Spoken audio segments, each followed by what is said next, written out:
Welcome to the Generation Elevation podcast, a conscious, connected platform for those who are ready to manifest their dream life. I'm your host, Elise Riley, a former PT, now motivational speaker, igniting empowerment and transformation all across the globe. Here at Generation Elevation, we are committed to bringing you the most inspiring guests who will share their stories, wisdom, and advice to help you progress closer to living a life of your own terms.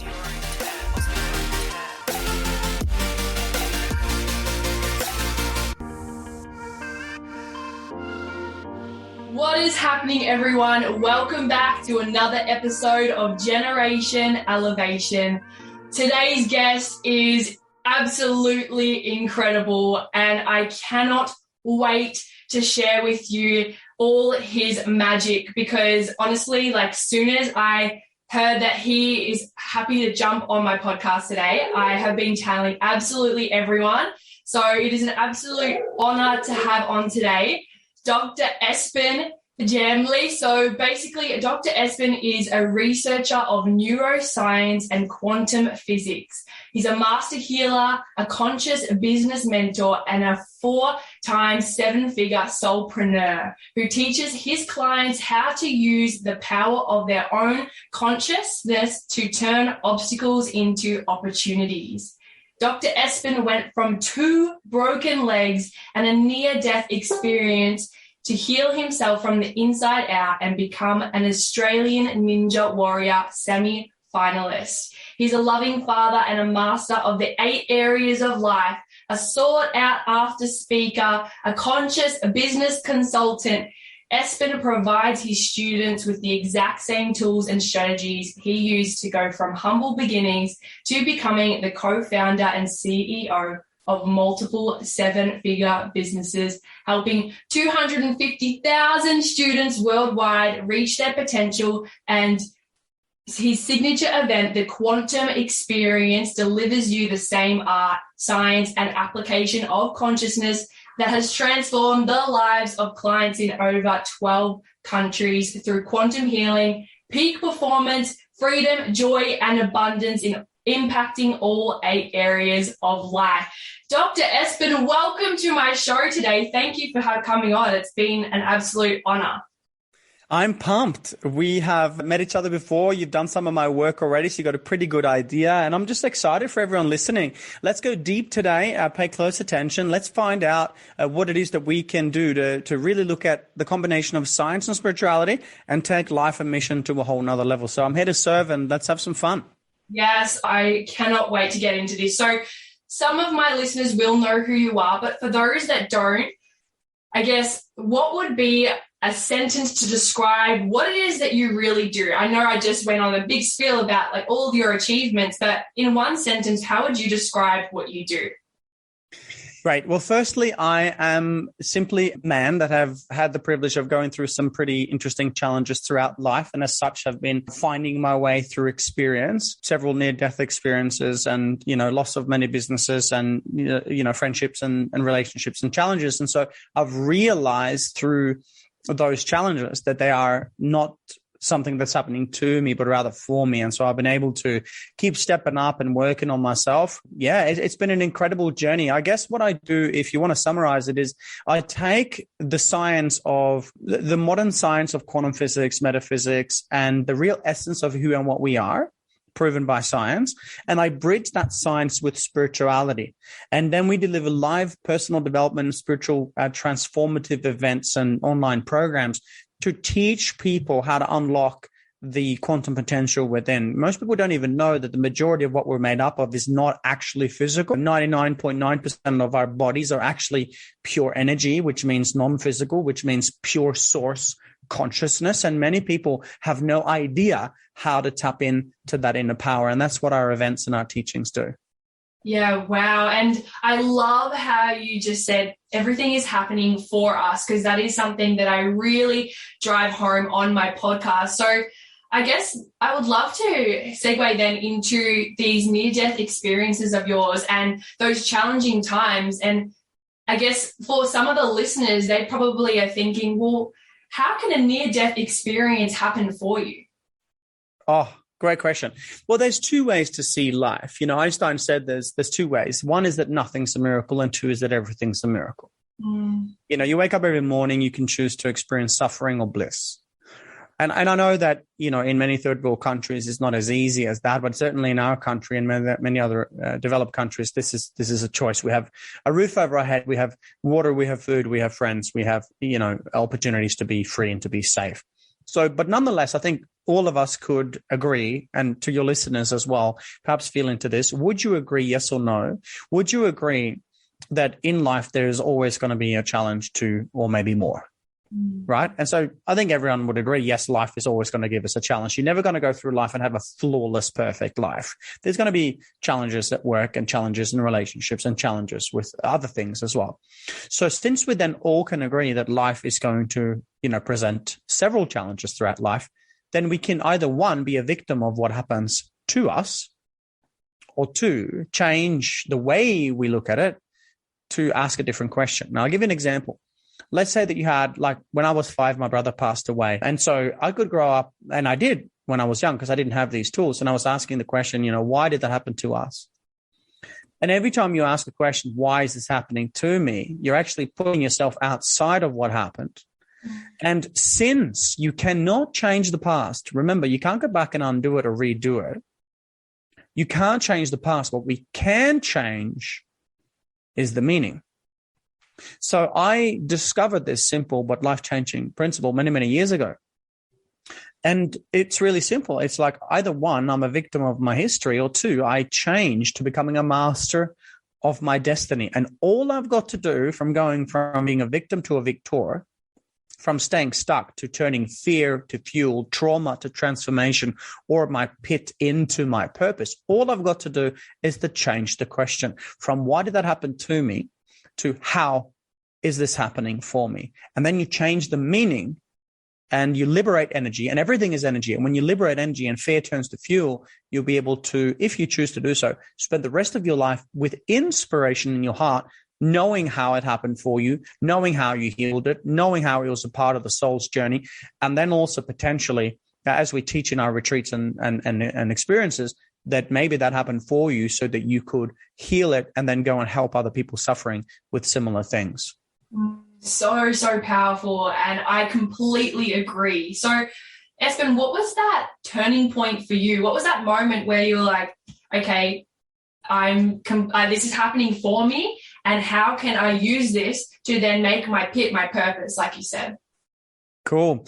Well, there's two things. You've got to look at this a bit of a couple of different ways. Like one, the question is, do you believe that the universe, call it God, source, consciousness, call it whatever you want, let's call it universe for now. Do you believe that universe will give you the signs that you need to be on the right path? And I think the answer is yes. We call it this, the feather, like something happens, you get an inkling that you need to change your ways, or, end a relationship, or quit your job, or do something. You don't listen to that. And so that feather becomes like a bit of a slap across the face. Maybe the signs from source become a little bit stronger. And so then you have a choice again of following your intuition, listen to your heart, and moving away from, what the situation that you're in. Or two, if you don't change direction, the message from source gets stronger. And so now it's not a slap across the face. Maybe now it's a kick in the butt, and maybe eventually it becomes what we call a Mack truck. And so when I went through life, I didn't take these messages for what they were, signs from source. I just thought they were random. So I didn't listen. And of course, then as a young man full of testosterone, ADHD, full of energy, I attracted the lessons that I needed to attract to be able to humble me and to be able to teach me what I needed. So I was on a motorcycle doing 90 kilometers an hour, going too fast. And my mum had just been diagnosed with cancer. I'd struggle because basically the Australian government says, no, you didn't pass your subjects because you were at home caring for your mother with, that was terminal. And so I thought I was going to get kicked out of uni. I didn't have any money. I'd spent all my money being at home taking care of my mum.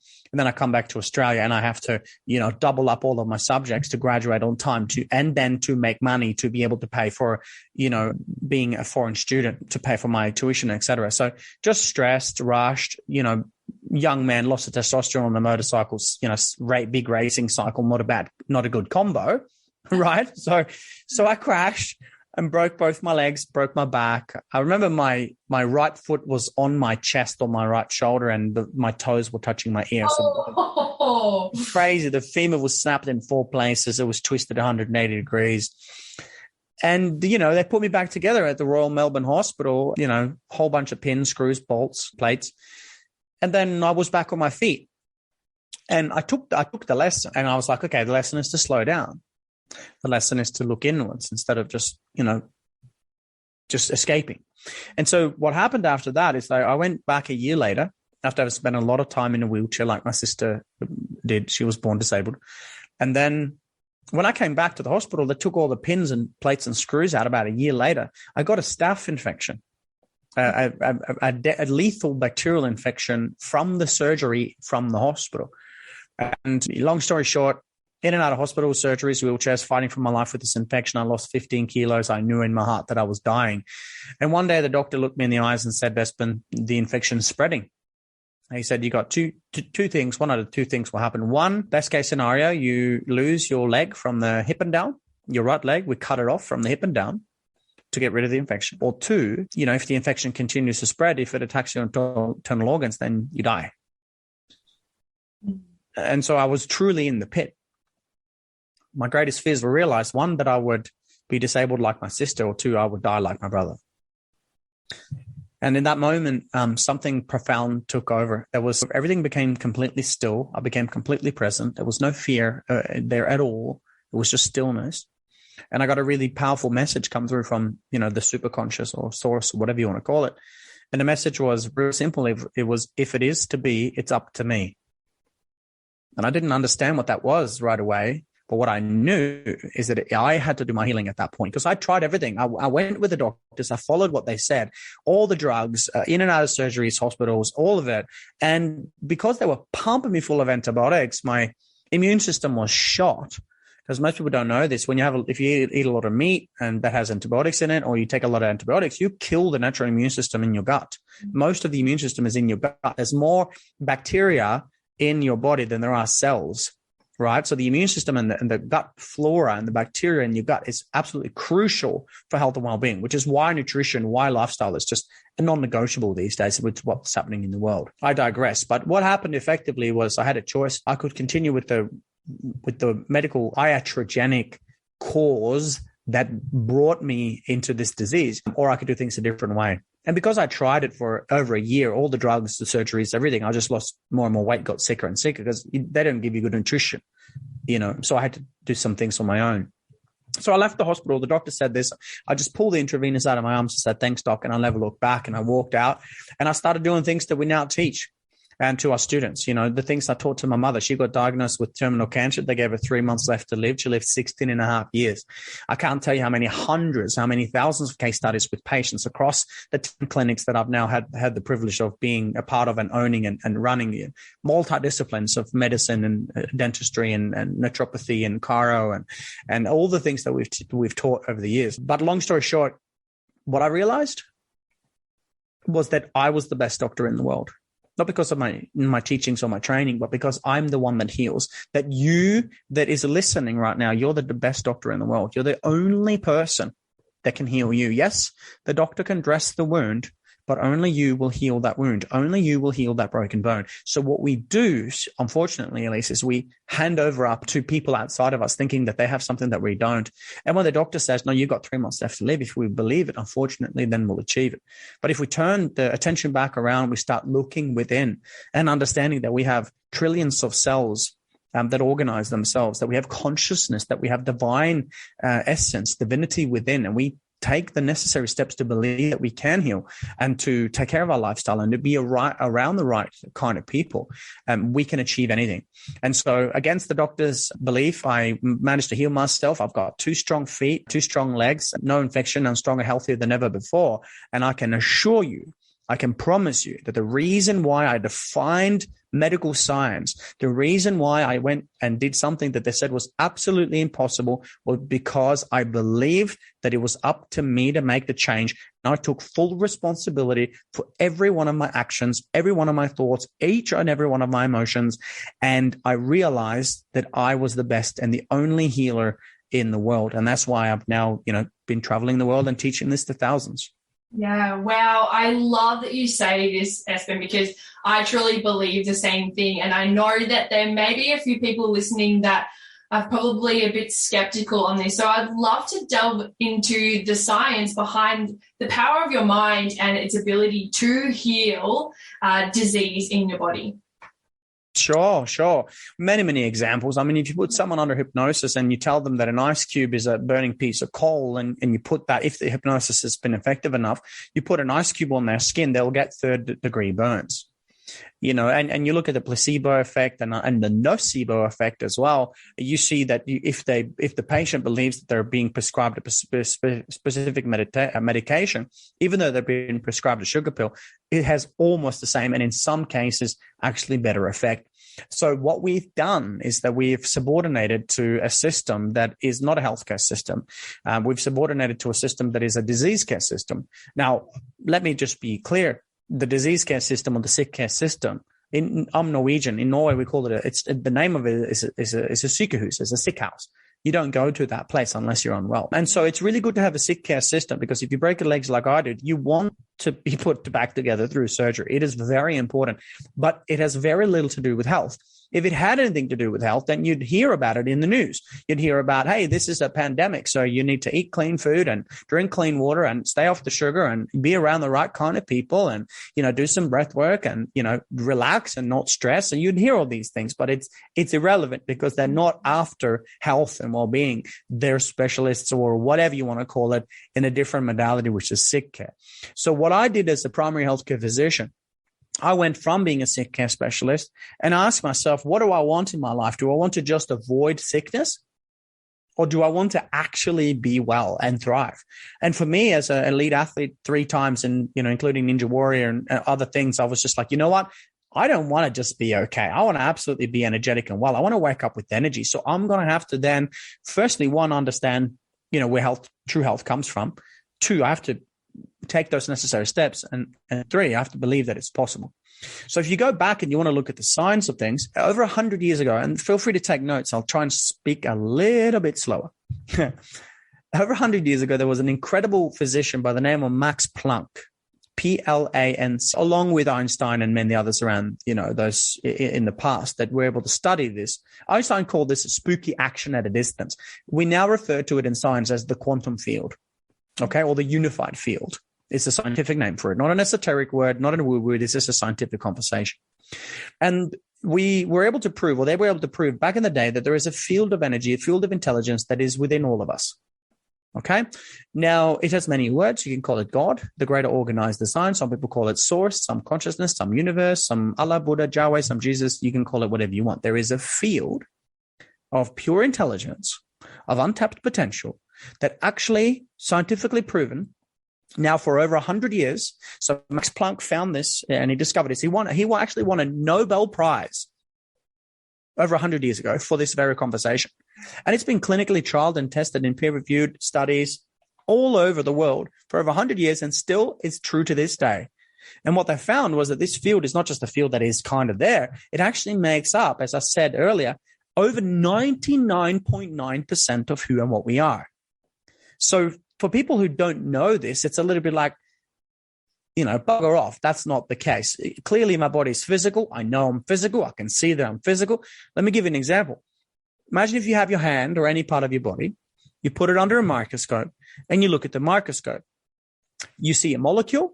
Most people would have heard of a molecule. You go deeper. You see an atom. In the middle of an atom, you have a nucleus, and which is in the middle of the atom, and then you go deeper, which is sub, meaning below, then subnuclear levels of nature's function, as you can see if you actually have a good enough microscope. And when you go deep enough, you'll actually see that you're made up of 0.0000001% physical. And the physical bits, the physical body, the matter, is held together by energy, frequency, and vibration.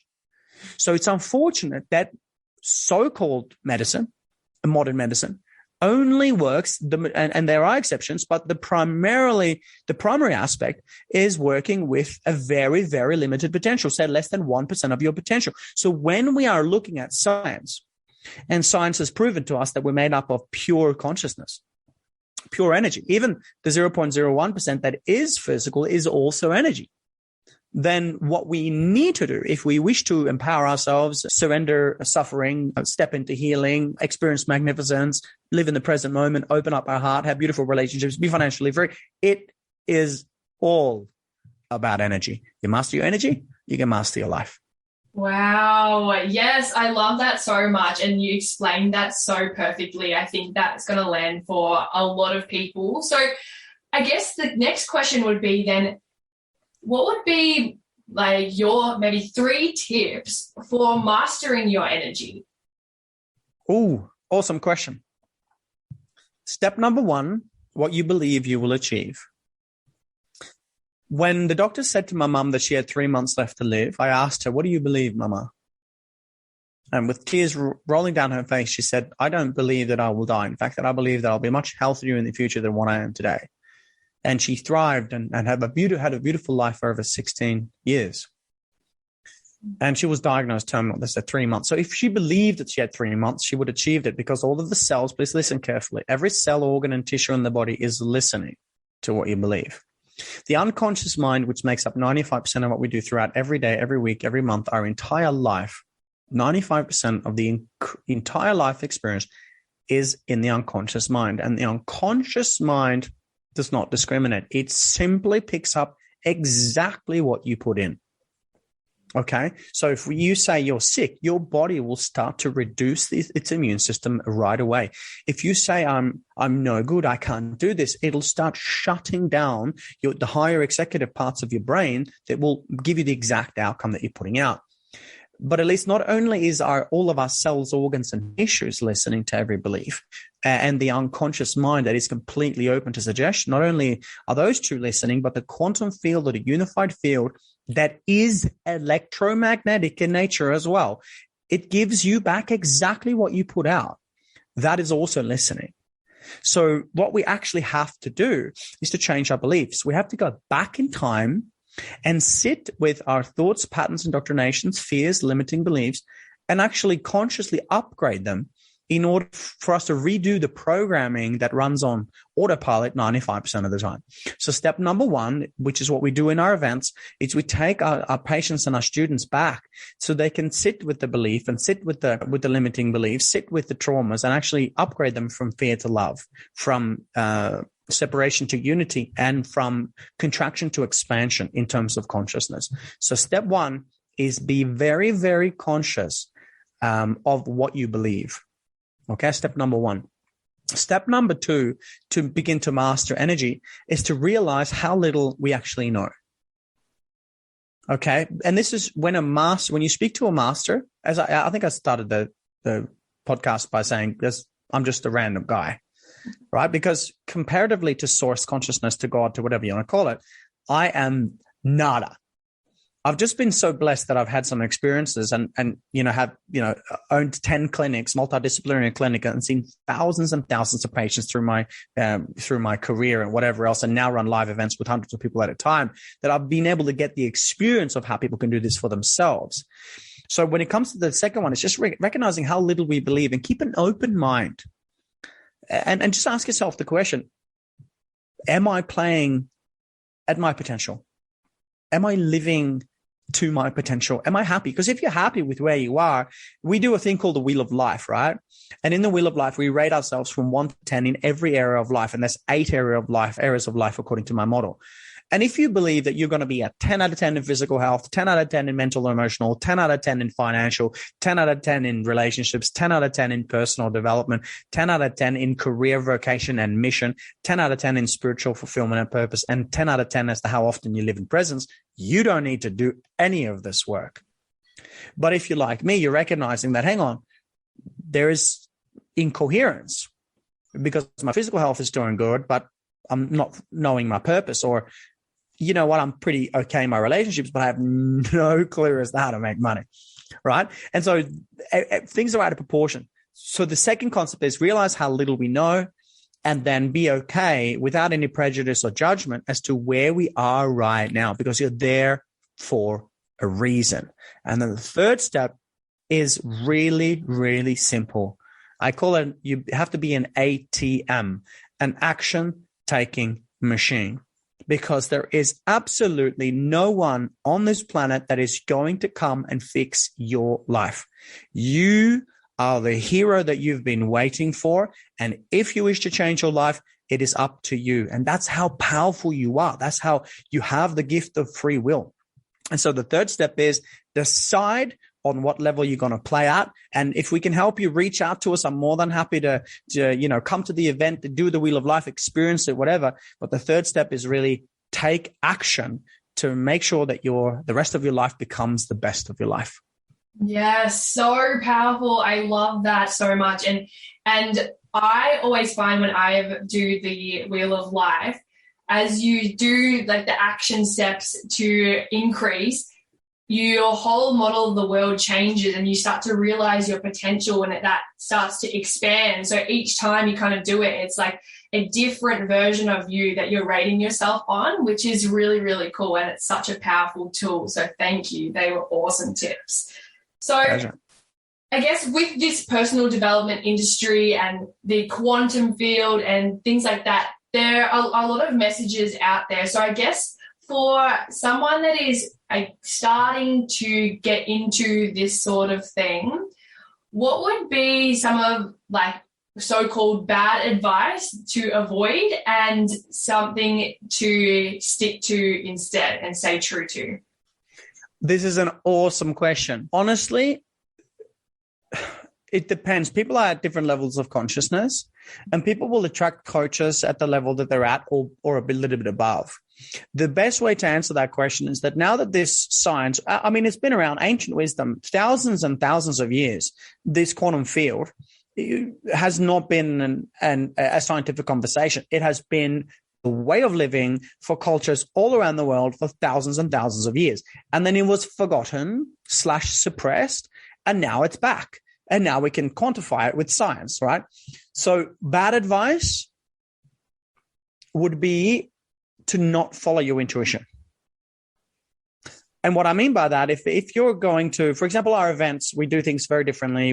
The way we offer opportunities to continue to do the work or come to the events is really conscious. It's like a magnetic invitation. There's no pitch fest. There's no pressure techniques. We don't like that. So if anyone is kind of pressuring you into doing things, or you go and find a coach and they're not integral, let's say that they're telling you to do a detox, but you can clearly say that they see that they don't detox themselves, or they tell you to do meditation, but they never meditate, whatever. There's congruency, right? So bad advice would be, honestly, bad advice is be around the wrong people. That's bad advice. Just be around the people that you just don't freaking do that. Good advice is get around conscious people. Find your tribe. Raise your vibe. Commit to a community of like-minded, inspired people that are heart-centered, if that's what you are, and understand that you become like the people that you spend time with. Use your intuition, not just your mind. Because very often you might go to a personal development seminar, you might learn some cool stuff, but you don't really vibe with that person. Like you're a graduate of our work. And the reason why I said yes to this call is because you are heart-centered. You always smile. You have such an awesome energy. So I hope that more and more and more people listen to you and follow you and take notes and share it with their friends, because it's going to be good for them. Right? So intuitively, it's a pleasure. It's true. Intuitively, I'm here and showing up for you because I really support your work, because I know that you're heart-centered. I appreciate your energy signature. And that's my overall message to people. Get away from the people that are lower frequency, that steal your life force. Yeah. And say, I love you, but I'm not willing to spend that much time with you, if applicable, and go and find the people, the community, the tribe that are like what you are seeking to become, and you shall surely be guided on the magnificent path. And always, of course, follow your heart and follow your intuition. Wow. Yes. And I thank you so much as well, because I remember like the first time I properly met you, there was like a seat at this course right next to you. No one sat there, and I looked at it, I was like, that is mine. And I sat there and I was just talked your ear off the whole time, asking you all these questions. So yeah, thank you. I'm really, really grateful to have you here today. It's my pleasure, sister. We need more soulpreneurs, as I say, in the world. People who are heart-centered and want to make a difference. And you're doing it. And everyone you're listening to this for a reason. Share it. Share this with people that might resonate with it, because we're in the time right now where we're either going to ascend or descend, where we go with the darkness or we go with the light. We have to consciously make that choice and just follow that every day. Send a little bit more love to those who need it every single day. And we are already having an impact in the quantum field because we're all connected through this field. And that's as simple it is to be the hero that we've been waiting for. And you're one of those heroes, and those listening are certainly one of those heroes as well. So it's not difficult. It's just a matter of, choose to be a part of it and lean into it, and you'll see that you're already there. Wow. Thank you so much. And I'm going to link all your details in the show notes. So for all the listeners, if you want to check out Dr. Espen and his work, then just head to the show notes and you'll find all the information that you need there. Now, Espen, I want to be mindful of your time. So I have one last question for you. Are you ready? Go. Cool. If you could channel in any message for the listeners today, it doesn't have to relate to what we've been speaking on, but something that feels true for you that they need to hear right now, what would that be? It is not random that you are alive and listening to this. It is not random that you are here alive in the most incredible time in human history. Someone has created this magic that is all around us and all within us is too incredible to not be an expression of divine nature. So I don't know who you speak, the man upstairs, if you have a conversation with the creator, or if you believe that you're more than just flesh and bone. But if you believe, like I believe, that there's more to you, perhaps a spirit or a soul, and that you're connected to something, my greatest advice would be have faith, because you're here for a reason. And if you start having a conversation with the creator and not just asking, but also giving, you might find that you're able to tap into the ultimate source of consciousness, the ultimate source of energy, which is that creative force that is within us and all around us. So don't forget, you're never alone. You're connected to something remarkably powerful. And if you continue to develop a relationship to the creator, to source, to consciousness, to whatever you want to call it, you are absolutely going to be unstoppable and on purpose. For me, I say all glory to God, all credit to the creator is my message. Wow, that was incredible. Thank you so much, Dr. Espen. It has been an absolute honor to have you on, and I can't wait to chat again soon.